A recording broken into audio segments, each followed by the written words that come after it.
Bonjour à tous, il sera jugé le 8 juin prochain par le tribunal correctionnel de Dijon pour homicide routier avec délit de fuite et conduite sous l'emprise de stupéfiants en récidive. Cet homme de 37 ans serait le responsable de la mort d'un cycliste jeudi à Savigny-les-Beaunes, percuté par un véhicule et dont le corps n'a été retrouvé que le lendemain matin en bord de route. La victime avait 30 ans. Le suspect, positif aux stupéfiants, a été interpellé dès jeudi soir, puis présenté à un juge samedi. Il a été placé en détention provisoire jusqu'à son procès. Pas d'admission en pédiatrie ni d'accouchement pendant 24 heures au centre hospitalier du pays charolais-brionnais à Paray-le-Monial. Pas de pédiatrie aujourd'hui dans cet établissement. En cas d'urgence, il faut appeler le 15 jusqu'à demain matin 8 heures. Il se chargera d'orienter les patientes et les enfants vers les hôpitaux de la région, notamment vers Chalon-sur-Saône.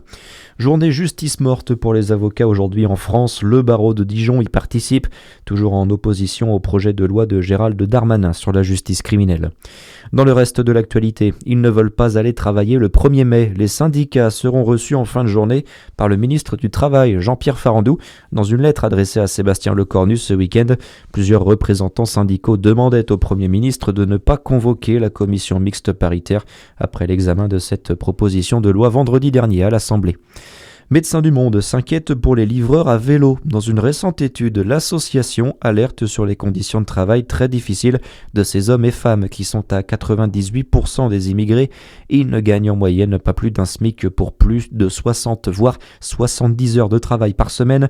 Un rythme de vie intenable aux lourdes conséquences sur la santé, comme le confirme Fabien Tosolini, délégué général de l'Union Indépendant, le premier syndicat du secteur. Quand vous êtes poussé à travailler 70 heures par semaine pour toucher l'équivalent d'un SMIC en portant parfois un pack d'eau dans son dos et que l'on fait ça sur 8 kilomètres dans une ville avec un profil accidenté, forcément la santé et l'humain ne tient pas le choc et on a aujourd'hui des livreurs complètement cassés et qui sont épuisés mentalement.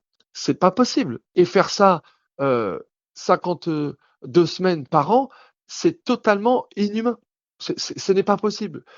Physiologiquement et mentalement, c'est impossible à tenir. Plus de la moitié des livreurs interrogés par Médecins du Monde affirment avoir déjà eu un accident, alors que 30% d'entre eux n'auraient pas de couverture santé. Les sports. Avec le vélo, il a su dominer les deux grands favoris. Le Belge Wout van Aert a remporté hier Paris-Roubaix 2026. Il s'est imposé au sprint devant le Slovène Tadej Pogačar. Le tenant du titre néerlandais Mathieu van der Poel termine 4e. Et puis le Grand Dol rugby a des raisons d'y croire. Un an après leur rétrogradation, les rugbymen jurassiens ont validé leur ticket pour les phases finales qui pourraient les faire remonter en Fédéral 2.